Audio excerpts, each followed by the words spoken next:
Oh, I'm sorry. You caught me pondering the mysteries of the universe. As I'm sure we'll all admit, that's a very smart thing to do, as I am a very smart man. But today, we're going to be taking a look at some very similarly minded people to me, some fellow intellectuals from the subreddit r/iamverysmart. Okay, so this is a post posted in the r/Little Caesars subreddit. For those who don't know, I think Little Caesars is like a pizza chain. I'm guessing it's like their Pizza Go-Go or something. How do I stop the employees from pronouncing Caesars incorrectly? What do you mean they're pronouncing Caesars? It's pronounced Caesar, no? Whenever I go to Little Caesars, I'm guessing this is on your breaks from your research projects, the employees say Caesars. Many people don't find this to be an issue, but I absolutely do. I think you need to find a job. I am an intellectual who is fluent in Latin, ergo. So they're already demonstrating that how much of an intellectual they are. They're using words like ergo.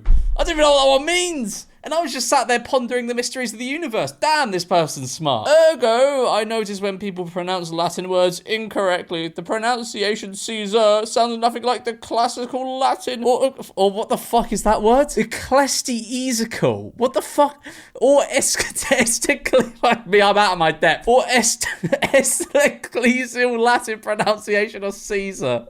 Mate, you don't know what that word means. You've been thumbing through your thesaurus looking for that one. Firstly, the first consonant is pronounced with a K and not a S. Caesar. Second of all, the first vowel is a long I and not a lot. Mate, this goes on for so long. Why do you care? You're talking to people who... I don't think the people who work at the pizza shop fucking care. Second of all, the first vowel is a long I, not a long E. Thirdly, the second consonant is pronounced with an S and not a Z. Mate, no one cares. And last but not least, certainly not least, there is not supposed to be a schwa sound for the last vowel. Fuck it out.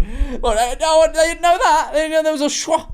Well, they didn't know there wasn't supposed to be a schwa sound for the last vowel. I am not a very petty person. I'm not a very petty person per se.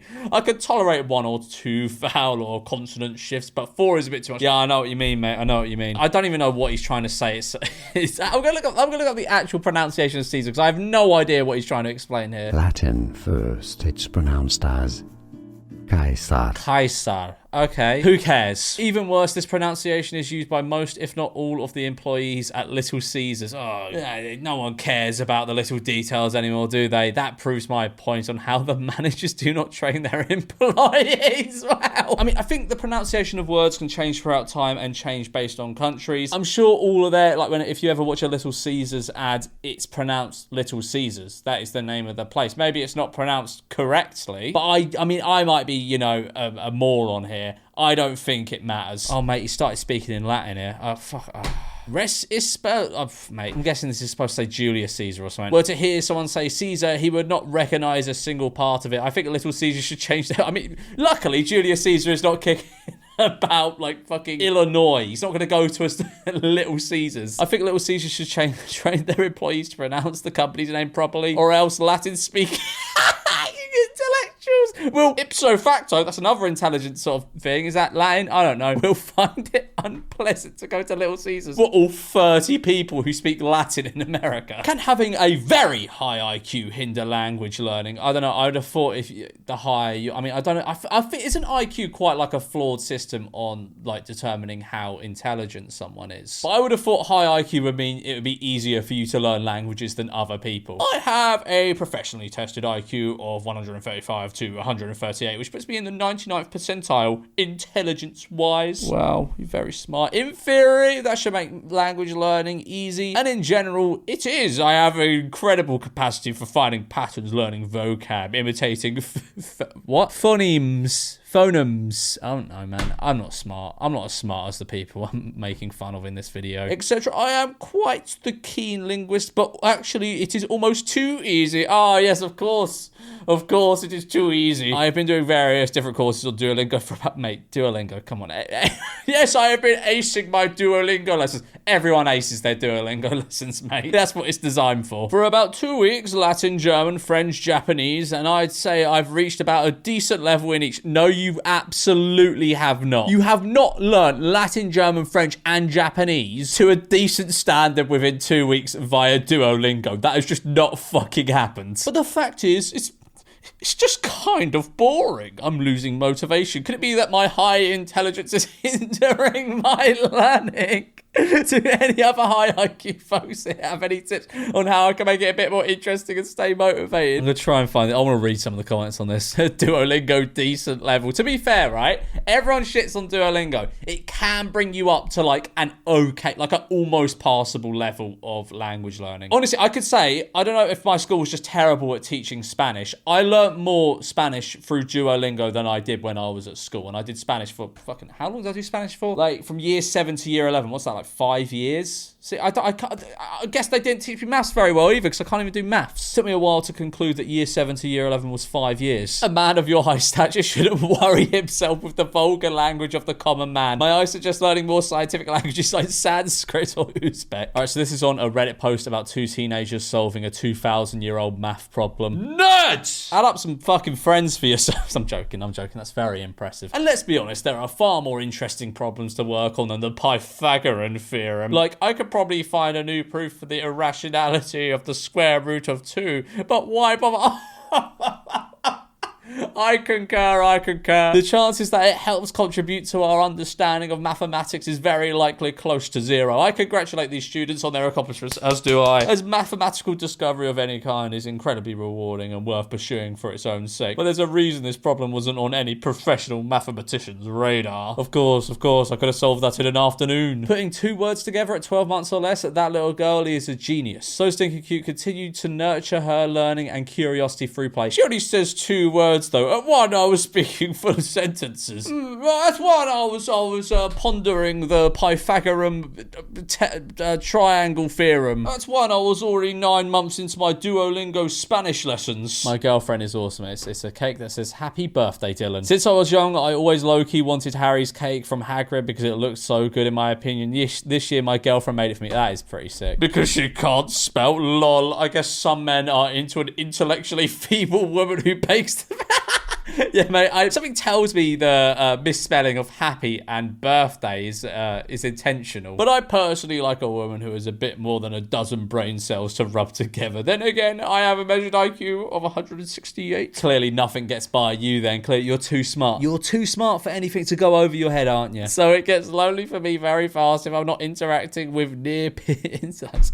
I think it gets very lonely for you because you're fucking insufferable and boring. Don't know what this is in reply to, but lol, as I said before, visualizing black holes, the Big Bang, quasars, magnetars, it's very easy for me. It's almost like the math is intuitive and I don't think about it. I just see what it would look like as all these forces interact with each other. Also, I believe it's a logical argument. But that's not why I'm here. I just need advice on how I should pursue a career in cosmology. Maybe, I don't know, go to university or something. Not due to this theory, but due to the ease with which I can visualize and get inspiration from mental stimulation. Yeah, go to university if you want a career in cosmology. Rock 4 isn't for everyone. Its target audience is high IQ people. Think of people who are rocket scientists or those who who likes to reason from first principles, aka truth. When realised, if you end up not liking Grok 4, you are not the target audience. Isn't Grok just basically ChatGPT but a bit more Hitlery? I don't think it's for high IQ people. I'm gonna be honest. I watch movies on 2 to 5 times speed, sometimes even faster. I can't do that. I do YouTube videos on like 1.5 to 2 times speed. When I'm watching over videos, when like my editors send them back to me, I watch them on like 1.5 to 2 times speed. Sometimes I'll listen to podcasts on like 1.5, 2 times, but most of the time I'll just listen to them on 1 time speed. So I kind of just like enjoy listening to a conversation at a normal pace. But movies at double speed. Is there something wrong with you? Movies at double speed. They're not supposed to be watched at double speeds. I guess, YouTube videos and everything else aren't. But they work on double speed. Movies, the pacing of a movie doesn't work on 2 times speed. If there's a bit of like a bit of silence or whatever to build suspense, it's going to be minimized by putting your film on 2 times speed. But mate, watching movies on 2 times speed, that's wrong. Watching movies on 5 times speed, that should be illegal. I don't see the point of deliberately slowing myself down. Most movies are made so that even the lowest common denominator can keep up. If you're sitting in a theatre, you're forced to go at their pace. If you're watching by yourself, there is no reason reason to not go as fast as you can? Yes, because there is absolutely a reason to not go as fast as you can. There is absolutely a reason, and that is the pacing of the fucking film. Imagine deliberately slowing down how fast you're reading a book because someone on the other side of the earth is 5 times slower than you. It's absolutely not the same. I don't care about the music, suspense, minute details in facial expressions, body language, tone of voice, etc. Not that much of this is lost if your brain can keep up. I just want the story, the ideas, the words, the meat and potatoes. You're not getting any of that if you're watching on 5 times speed. 5 times? That's absurd. For me, movies are just glorified audiobooks. I have no intention to feel something or be entertained. I just want to upload information into my brain that can help me understand myself and humans better. Mate, you are mainlining low attention span into your brain by doing this. By watching movies at 5 times fucking speed. You're going to get so bored of anything else so quickly. Anything lost by speeding up is greatly outweighed by how many more movies you can watch in the same amount of time unless you're immortal or literally the only thing you do is watch movies and you plan on watching every good movie ever. Speeding up is simply the smart thing to do. It's really not. Also, who watches movies to not be entertained? You're watching fucking Beverly Hills Chihuahua on 5 times speed to absorb all of the information. Alright, mate. People think I can't possibly be funny merely because I don't tell jokes. Mate, if you use the word merely, you're bored. You're dead to me. You're boring. I'm never talking to you again. If someone texted me the word merely, I'm blocking their number. I don't think people think that. It's probably because they use the word merely. In reality, jokes I make would go over yours or anybody's heads. I've tried, oh, believe me, but when I attempt to be light-hearted / witty, it's usually banter too nuanced for the general population to appreciate. It's hard being stuck in your own brain, or maybe your jokes are shit. I have no idea what this is in reply to, but you have no idea who I am. If you did, you'd have a more realistic view of your place in the intellectual hierarchy. The intellectual hierarchy? Are you being serious? The intellectual hierarchy. Someone's B in maths went to his head. Okay, I think this is a YouTube comment, right? So he's arguing with someone in the YouTube comments. A key sign of someone with a high intelligence. I'm also more than likely the most intelligent person you will ever actually communicate with in your life. I doubt we could hold a conversation and actually understand each other. If you want to make a coy attempt to describe my level of intelligence, I get bored with kids at Harvard, not bored by a numbing of my mind at not understanding, but at the fact even their people tend to be slow to grasp complexity with any sort of speed. I think you used the wrong there. I mean, I'm not really understanding what you're saying in most of this comment, but I think you used the wrong there. Though you also spelled though wrong. Though speed is much more common in that setting. Met some fast minds, fast and deep though. That is so very rare. Fascinating, mate. I'm glad I read that. I'm actually very smart, as is everyone on this fucking subreddit. Concert pianist in high school, semi-professional saxophonist in college, and now I'm one of the few IT techs in all of the Big Ten without a college degree making big money. I'm also a master chess coach on the side, but I digress. Oh, another not big word, but another word that you probably need a thesaurus to learn, but I digress. I've never used the word digress in my life, other than when I've been quoting this guy. I digress. Give him an honorary degree in English now. Let's play a game called Where Do You Derive Your Morality From? If you claim to be religious, I'll beat you over the head with sources from your religion about how any of the claims you are making here are garbage. If you claim to be atheist, I'll beat you over the head with how morality doesn't exist right / wrong doesn't exist, and at least someone with a religion has a leg to stand on. Go ahead. You start. No one's replying to you, mate, other than to make fun of you. Oh, mate, no, okay. Lol, I asked Grok to extrapolate big words. My IQ based on our conversations. I'd peg you as having an IQ of 150, maybe even 160. Yeah, all right, okay, what?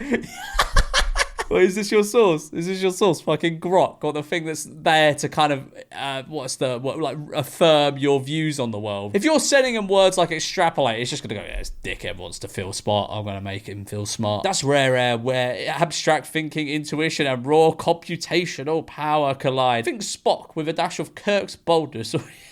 This is so fucking stupid. Or even a Q-like flair for bending reality. We talk about Star Trek a lot, which is why he said that. Thanks, buddy. Mate, you can't call Grok buddy. You're pretty smart.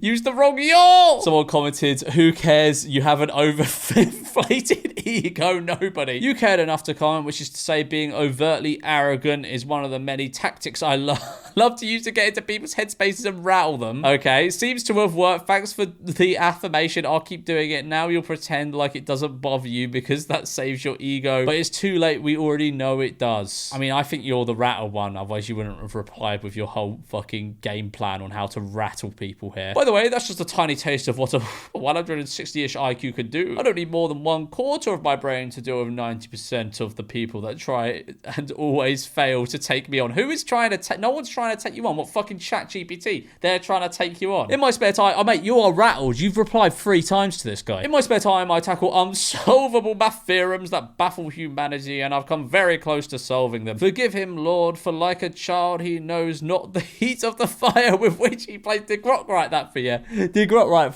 that for you, mate? Right, well, I'm going to leave it there for this video. Like and subscribe if you are, like, really, really smart. Like, really, really smart. Like, you can spell words and, like, you know, big ones like digress and extrapolate